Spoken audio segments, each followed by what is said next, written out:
O texto que está na carta que o apóstolo Paulo escreve aos Gálatas, no capítulo 3, os versículos 26 a 29. Os versículos 26 a 29. Em casa também, abre a sua Bíblia e caminha com a gente. Gálatas 3, 26 a 29, diz o texto: todos vós sois filhos de Deus pela fé em Cristo Jesus. Pois todos vós que fostes batizados em Cristo, sois revestidos de Cristo. Dessa forma, não há judeu, nem grego, nem servo, nem livre, nem macho, nem fêmea, pois todos vós sois um em Cristo Jesus. E se sois de Cristo, então sois descendentes de Abraão e herdeiros conforme a promessa. Que o Senhor aplique a sua palavra em nossos corações. Há necessidade de declarar o que havia ali naquele momento, só para relembrar. O fiz também no domingo. Ao escrever a carta, Paulo está dando uma resposta à igreja de Cristo, pois havia dentro da igreja alguns ainda com o pensamento da religião judaica. Nós somos os herdeiros, nós judeus. Nós é que temos direito, porque o nosso pai Abraão, porque Moisés, porque Isaac, porque Jacó. E na verdade aqui Paulo deixa muito claro: Isaac, Jacó, Paulo, Pedro, Altair, você, seja lá quem for, não importa, porque nós somos um, independente de onde você veio como raiz, Paulo está dizendo isso, escrevendo e apresentando à igreja daquela época que esta era uma preocupação que deveria ser lançada no esquecimento, porque havia assim um grupo que ficava brigando: nós somos descendentes, nós somos judeus, nós somos da tribo de Judá, nós somos do povo de Israel, mas esses que estão se convertendo são gentios? Então não há essa diferença, e é o primeiro ponto a ser esclarecido para que a gente trate do texto. Eu entendo, irmãos, que a primeira frase do texto que nós lemos diz tudo o que está aqui no texto, tudo, já fecha a questão toda. O texto diz: todos vós sois filhos de Deus pela fé em Cristo Jesus. Quero convidar os irmãos a repetirem comigo, só que de outra maneira. Diga assim: todos nós somos filhos de Deus pela fé em Cristo Jesus. Amém? Então, acontece que todos nós estamos ligados. As promessas feitas a Abraão nos alcançam, e o texto no final vai dar esse direcionamento. Pois bem, preciso hoje, quarta-feira, pontuar algumas questões. Vamos lá. Esta aliança entre filho e pai, filho de Deus, portanto Deus é o nosso pai. Esta aliança entre filhos e pai requer compromissos. O pai sustenta, protege, guarda, alimenta, cuida, ensina o filho. É assim que acontece na vida secular. Quem é pai sabe do que eu estou falando. O filho vai se tornar adulto, vai ter a vida dele, mas continua sendo filho. E o pai vai sempre querer proteger, guardar, vai puxar a orelha quando necessário. Existe essa relação de respeito e tem que acontecer. E aqueles que estão vivendo sem respeito aos pais precisam repensar, porque a palavra de Deus é muito clara lá no Antigo Testamento, e fala de uma promessa que é de vida longa. Mas essa vida longa, segundo a lei, isto é, segundo o texto que está aplicado aos judeus, mas que quando o Senhor Jesus transfere todos os 10 mandamentos para 2, resumindo em 2, amar a Deus sobre todas as coisas e ao próximo como a si mesmo, inclui também esse tal respeito aos pais, esta tal ação de honrar os pais. É uma questão muito simples. Então, aqueles que estão desonrando, desrespeitando, desobedecendo pais, pensem direitinho, porque o negócio é muito sério. Existe uma herança a ser dada. Deste Deus, nós podemos afirmar que como herança já começa com a própria existência, porque foi Ele que nos deu a vida. Como herança já começa os dons e talentos que Ele vai nos dando a partir da ação do Espírito Santo. Como herança, nós temos a salvação alcançada através do sacrifício de Cristo Jesus. Tudo está interligado, não é nenhuma teia, mas tudo está interligado. Agora a questão, ao sermos feitos filhos de Deus, o que acontece? Ocorre que nós, como filhos de Deus, temos que ser obedientes ao nosso Deus. Já estamos conscientes de que não há diferença, somos todos iguais. A gente se olha e só se vê Cristo. Nós nos vemos em Cristo, e em Cristo nós nos vemos. Quando a gente se olha e a gente se trata de irmão, justamente por causa desta ligação paternal entre o nosso Deus e cada um de nós. E esta ligação de irmãos que nos abraça é no mesmo amor, na mesma medida do amor de Deus para com todos nós. Aliás, em a primeira carta a João, no versículo 3,16, vai falar sobre isso. Temos o dever de entregar a nossa vida pelo nosso irmão, pelo próximo. Temos esse dever, mas é um dever de amor. Cristo, Ele quando veio à cruz, Ele veio cumprir uma missão, mas foi por amor. Então a nossa relação com os nossos irmãos, que são todos e somos todos filhos de Deus, deve ser uma relação por amor. Tudo aquilo que nós fazemos como igreja, corpo de Cristo, o fazemos por amor. Nos cargos e funções, nos ministérios, nas ações, nos grupos, tudo tem que ser por amor. Tudo tem que ser por amor. Então aqueles que erroneamente ficam aguardando, como vou dizer, algum grande reconhecimento, antes de tudo, deve pensar que, antes de tudo, a ação não é com a intenção de querer algo em troca. E eu estou falando da vida como igreja. Vamos louvar? Vamos. Por que a gente vai louvar? Para depois ter o reconhecimento? Não, a gente vai louvar porque a gente vai louvar a Deus, é por amor. Por que a gente vai dizimar e ofertar? Porque depois eu quero que Deus derrame bênção para a minha vida. A gente não compra a bênção. Eu vou dizimar ou ofertar, porque eu quero depois que saibam que eu sou um bom dizimista, e eu sou comprometido. Não, a gente o faz por amor. Porque existe uma ligação entre a nossa vida e a vida de Deus. A existência divina nos alcançou. Pensem comigo. Já fomos criados à imagem e semelhança de Deus. Já fomos criados assim. E Deus nos criou para o louvor da sua glória. Quando Deus nos criou, digo seres humanos em geral, nos criou para que Ele se relacionasse conosco. Ele quer se relacionar com cada um de nós. Eu percebo que na relação entre pais e filhos, muitas vezes os entraves são muito grandes. E não é por outro motivo, a não ser, na maioria das vezes, falta de sentar, falta de dialogar. E este dialogar requer compreensão, requer sinceridade, requer evitar a mentira, requer o jogo aberto, requer o respeito de ambas as partes, requer uma série de coisas. Existem pais que apenas com o grito estão resolvendo as questões, e existem filhos que com o ato de ignorar os pais estão resolvendo as questões. Acontece que lá na frente o resultado vem como consequência de uma vida familiar desajustada. Sabe o que a gente aprende com Deus lá na cruz? É que os filhos que o buscam, Ele dá atenção.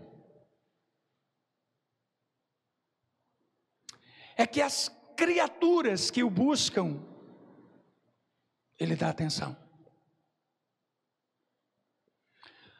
Aquele homem que está ao lado de Cristo na cruz e começa a balbuciar palavras que vêm contra Jesus Cristo de acusações, percebam que Jesus não esboça nenhuma reação. Pelo contrário, Ele deixa de lado. Acontece, irmãos, que nós filhos de Deus, somos nós que precisamos deste Deus. Somos nós que carecemos, porque diz a palavra que todos pecaram e estão distantes e carecem da graça de Deus.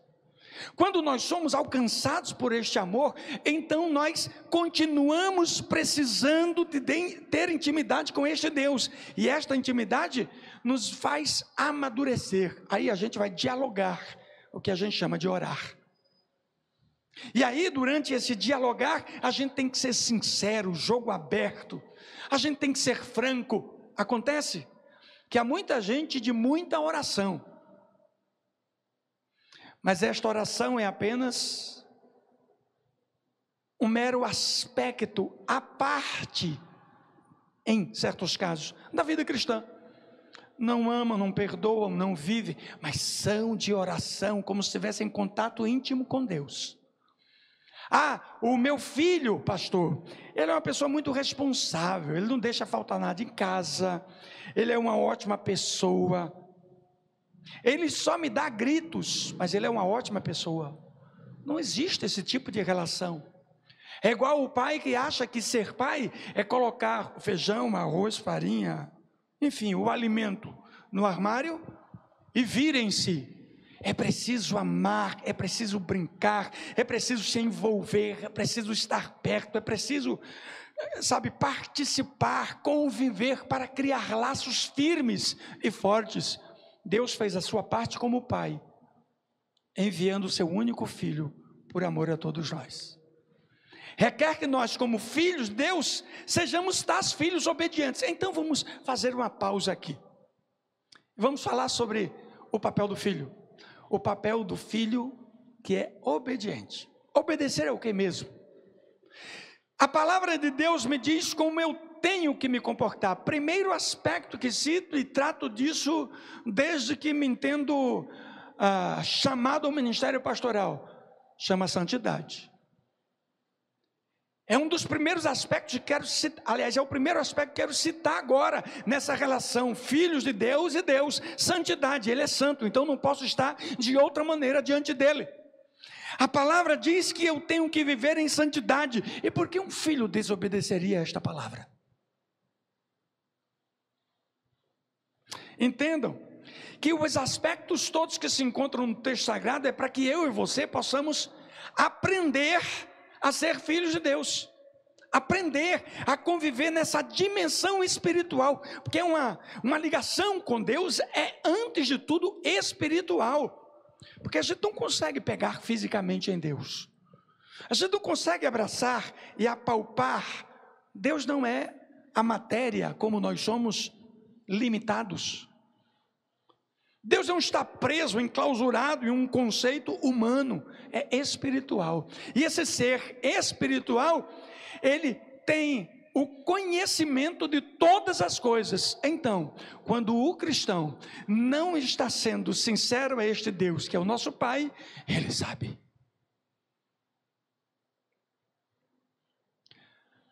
Nós que somos pais, sabemos quando o filho esconde alguma coisa.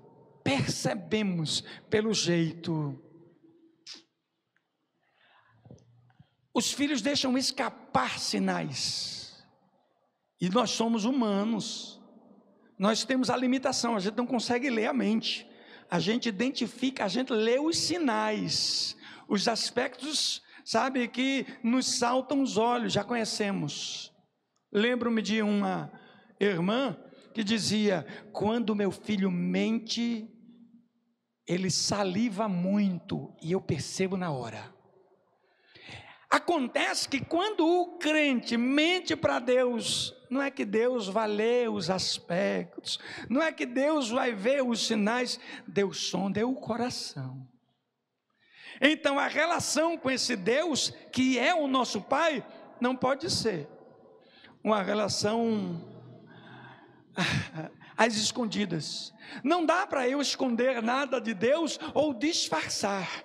Hoje eu vou pentear o cabelo para o outro lado para ver se eu consigo não ser notado. Deus vai ver, Deus vai perceber. Lembro-me há alguns anos,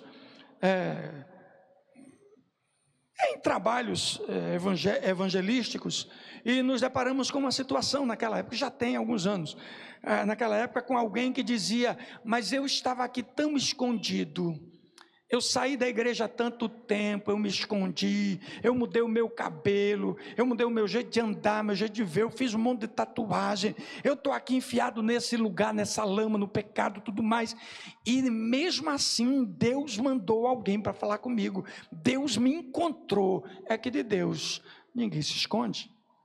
Então, por mais que eu mergulhe no mar e vá até a profundeza daquilo que nós conseguimos humanamente, ou mesmo com equipamentos de última geração, quanto mais profundo, Deus estará lá.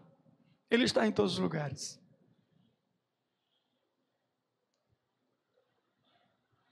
Alguém disse certa ocasião: eu vou velejar, eu vou pegar o meu barco, vou reunir a família e vou, botar o pé no mundo, como diz a história, e entrar mar adentro, e me esconder, não vejo ninguém, ninguém me vê. E lá está, em alto mar,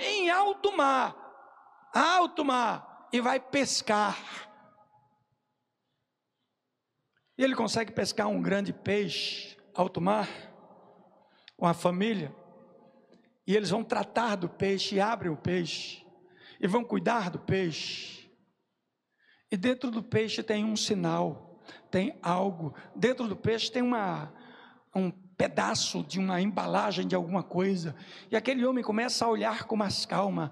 E tinha uma cruz e tinha o nome escrito Cristo naquela embalagem, ou pedaço de embalagem, que não se sabe do que se tratava, mas lá estava. Até ali, quando alguém retorna à terra com a sua família, a primeira coisa que ele escuta quando desembarca, quando ancora, quando amarra, quando descem, alguém que está ali no meio diz: Deus cuidou de você o tempo todo e de sua família. Acontece que Deus está o tempo todo atento, olhando cada um de nós. Ele, como Pai, nos ama, nos protege, nos guarda. Como pais, nós sabemos que não queremos ter os nossos filhos longe. Quando eles vão para longe ou se ausentam, a gente fica preocupado. Para onde foi, com quem está, o que está falando, o que está pensando. Quando minha filha está no celular, vez ou outra eu estou lá, está olhando o quê? Por cuidado, por zelo, porque tem que ensinar. Os pais estão sempre preocupados com os filhos, e se pudessem, andariam de mãos dadas, para que os filhos acertassem e fossem protegidos. Sabe lá as relações que existem entre amigos, sabe lá da violência que já tem acontecido em escolas, por exemplo, por conta de grupo A, grupo B, ou por conta de aspectos pessoais, físicos. E aí a gente tem um monte de desacato e desrespeito para com o outro, e alguns pais sentem desesperados por do nada chegar a notícia que a filha fora espancada na escola por um grupo de amigas, ou que o filho foi espancado por um grupo de colegas da classe. E isto é corriqueiro. Mas não é legal viver isto, nem é bom. Imagine Deus, que é de uma dosagem de amor inexplicável. Deus não fica com raiva de nenhum de nós. Há o entristecimento, e a Bíblia diz que o Espírito Santo pode se entristecer. Mas ficar com raiva, à medida que a gente apenas clama, Ele atende. É um amor inexplicável. Como Pai, Ele quer só nos proteger e nos guardar e nos guiar. Acredito que a responsabilidade que temos em nossos ombros, por sermos filhos desse Deus, vai além de qualquer conceito humano, sociológico, fisiológico. Nem mesmo a ciência pode explicar este amor do nosso Deus. Aliás, a ciência tenta negar a existência de Deus, tenta negar a crucificação, tenta negar a nossa fé, tentando fazer com que a gente se explique. Por que você crê nisso? Você acha mesmo que precisamos explicar por que cremos em Cristo? Por que cremos nesse Deus? Temos realmente a necessidade, como cristãos, de explicar ao mundo o porquê que a gente tem certeza de salvação. Esta é uma questão pessoal, esta é uma questão íntima, esta é uma questão de fórum, de ligação íntima com o Deus eterno, como diz o texto, o nosso Pai. Nós somos filhos desse Deus, filho de um Deus que é único, filho do Deus que pode tudo, aliás, ele é onipotente, filho do Deus, como já disse, que está em todos os lugares e conhece absolutamente tudo, filho do Deus que vai até o profundo do nosso ser, nos sonda e nos perdoa, nos sonda e nos chama atenção. Ele que nos trata desta maneira é o nosso Pai. Ele precisava fazer isso? Não. Ele é Deus independente de mim e de você. Mas Ele ama. Ele ama o que Ele criou tão perfeito. Diz Salmo 139, que antes que eu existisse, Ele já me conhecia. Os meus ossos ainda nem foram formados. Ele já sabia até o meu nome, o tempo de vida, a profundidade do meu ser, a minha existência, já estava nas mãos dele. E tem sido assim desde que o mundo é mundo. Afirmo isso em relação ao ser humano, porque o ser humano passou a existir a partir da criação do mundo, quando Deus, criando tudo, criou o homem para viver em harmonia com a natureza e com ele mesmo. Mas o homem desobedeceu. Parece mais aquele filho adolescente que resolveu raspar a cabeça, fazer tatuagem, botar piercing. Parece mais aquele filho adolescente que resolveu discordar. Certa ocasião li um texto, não lembro do texto todo, mas fala de idades, e fala que de tal idade a tal idade, o filho vê o pai como um herói, e vai adiantando lá na frente, na adolescência, meu pai não sabe nada. São as questões que fazem parte da vida e das descobertas. Outro dia um pai me procurou dizendo: pastor, o que eu faço? Porque nesse momento de exceção, meu filho muitas vezes, estudando em casa, me procura para perguntar coisas que eu nunca estudei na minha vida. O que eu faço? Ele vai achar que eu não sei das coisas. O que eu faço? Disse eu: seja sincero, abre o jogo, vamos aprender juntos. Tem alguns pais que estão nesse momento aprendendo coisas que nunca estudaram, porque precisam ler, reler, assistir novamente, até para ajudar o filho a fazer o trabalho, aí vão aprender. Digo para você que o nosso Pai, Ele não precisa aprender, mas Ele tem tudo que nós precisamos, Ele tem tudo a nos ensinar. Basta que a gente leia a sua palavra, basta que a gente se ligue a Ele nesta intimidade, como fez Daniel, orando 3 vezes ao dia, todos os dias. Como fez Moisés, ouvindo a voz de Deus, obedeceu. Foi até o Egito para tirar o povo de lá, mesmo sendo limitado. Mas o Pai Eterno estava tomando providências. Quando nós entendermos definitivamente que somos filhos deste Deus, muitos aspectos da nossa vida estarão solucionados. Somos herança, somos herdeiros, fomos criados para a glória desse Deus, para que o nome do nosso Pai fosse glorificado a partir das nossas vidas. Fomos criados para isto, fomos criados desta forma. Então, a última frase do texto fala em herdeiros, conforme a promessa. Quero aqui salientar 2 aspectos. Claro que esta palavra herdeiros está ligada às promessas feitas a Abraão, fato, claro. Mas quando nós pegamos a expressão herdeiros e olhamos o texto lá em cima, que diz que somos filhos de Deus a partir da fé em Cristo Jesus, ligamos todas as coisas. Deus, Ele não foi apenas pai de Abraão, Deus não foi apenas pai do povo de Israel, da tribo de Judá. Deus é Pai de todos nós, os que temos Cristo, como diz o texto, como nosso Senhor e Salvador. Sendo assim, o nosso comportamento deve ser de maneira elogiável. Você que é pai e mãe, nós somos pai e mãe, sabemos que quando chegamos em algum lugar, qualquer lugar, e alguém tem uma informação ruim, negativa sobre o nosso filho, nos causa uma tristeza, vergonha, dor profunda. É desse jeito. Imagine Deus, que é perfeito,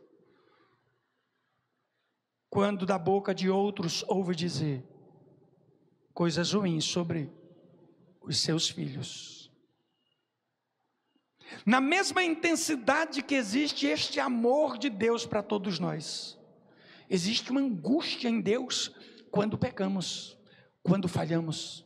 Veja que alegria do nosso Deus ao dizer ao inimigo: você tem observado o meu filho Jó? Estou usando a expressão de filho para contextualizar a coisa, porque ele fala o meu servo, mas nós somos mais do que servo, assim como foi Jó, somos filhos, por causa de Cristo. Observaste o meu filho Jó?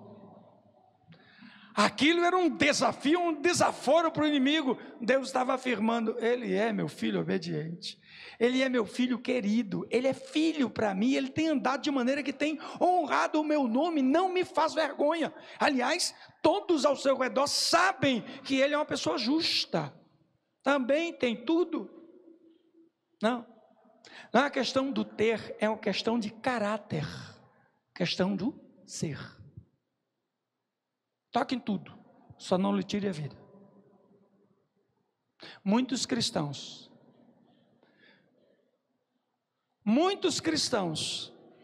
que se dizem filhos de Deus, só são filhos quando têm o que querem e quando tudo está de acordo com a sua própria vontade.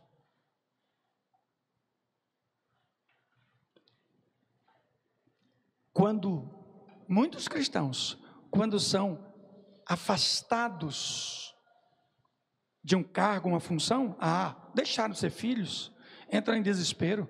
Eu sou eu, por que me tirou? Muitos cristãos, quando passam uma prova, não tendo o emprego, entram em desespero. Muitos cristãos, quando entram num processo de enfermidade, renegam Deus. E eu fico pensando que na visão desse Deus, nós nunca vamos nos afastar dele, porque ele nunca se afasta de nós. Quando é que um pai deixa de ser pai? Quando é que um filho deixa de ser filho?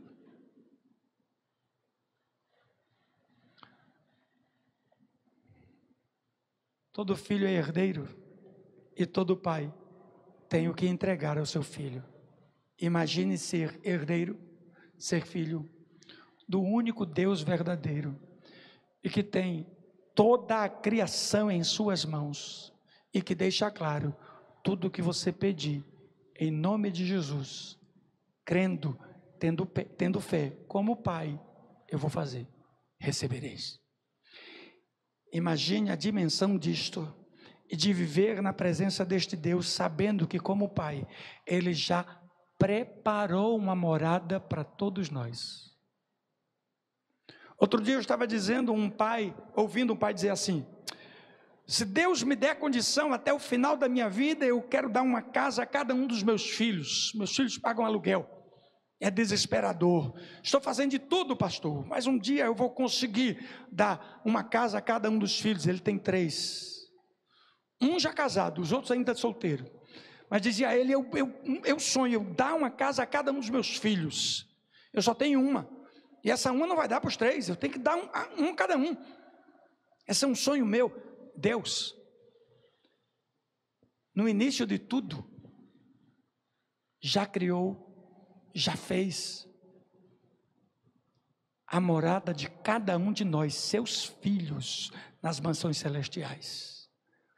Este é um pai que não pode ser confundido com mais ninguém. Com mais ninguém. Aliás, é sendo filhos deste Deus que parecemos cada vez mais com Ele, a partir das nossas ações, nossas palavras, nosso comportamento, a partir daquilo que estamos vivendo como irmãos. E se alguém quiser ir embora da presença desse pai, pastor, o que ele faz? Vai respeitar. E se depois quiser voltar, pastor, o que ele faz? Vai abraçar.